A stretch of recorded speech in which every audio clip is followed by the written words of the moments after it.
گھنٹی کون باندھے گا؟ گھر کے شاندار کچن میں چوہوں کی پوری فوج جمع تھی اور سب نے مل کر ادھم مچا رکھا تھا۔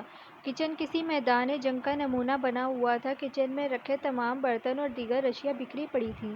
یہ ان چوہوں کا روزانہ کا معمول تھا۔ گھر کے مکین چوہوں کی ان حرکتوں سے تنگ آ کر انہیں بھگانے کے لیے بہت سے طریقے آزما چکے تھے، لیکن ابھی تک وہ ان چوہوں کو اپنے کچن سے نکالنے میں ناکام ہی رہے تھے۔ گھر کے افراد نے مل کر چوہوں سے نجات حاصل کرنے کی ترکیب سوچی۔ انہوں نے فیصلہ کیا کہ گھر میں ایک بلی پال لی جائے۔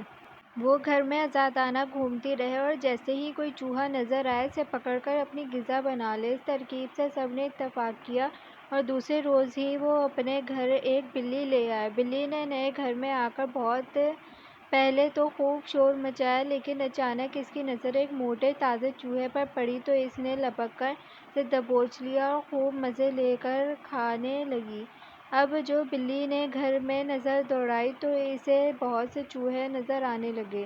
یہ دیکھ کر بلی بہت خوش ہوئی۔ اب تو روزانہ وہ 2-4 چوہوں کا شکار کرنے لگی تھی۔ دوسری طرف چوہے جو کافی عرصے سے اس گھر پر راج کر رہے تھے وہ بہت پریشان ہو گئے تھے۔ بلی کے گھر میں آنے کے بعد چوہوں کی آزادی بھی ختم ہو گئی تھی اور ان کی تعداد بھی دن بدن کم ہونے لگی تھی۔ یہ دیکھ کر ایک روز تمام چوہے مل کر اپنے سردار کے پاس گئے اور اسے تمام ماجرا سنایا۔ چوہوں کی بات سن کر ان کا سردار سوچ میں پڑ گیا۔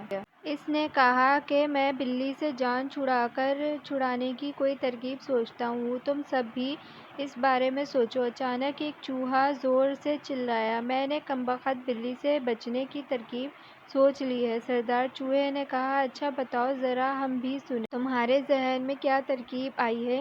چوہا بولا، سردار وہاں اس گھر کے اسٹور روم میں ایک گھنٹی پڑی ہے۔ اگر ہم وہ گھنٹی بلی کے گلے میں باندھ دیں تو اس کے آواز سے ہمیں بلی کے آنے کا پتہ چل جائے گا اور ہم بھاگ کر چھپ سکیں گے۔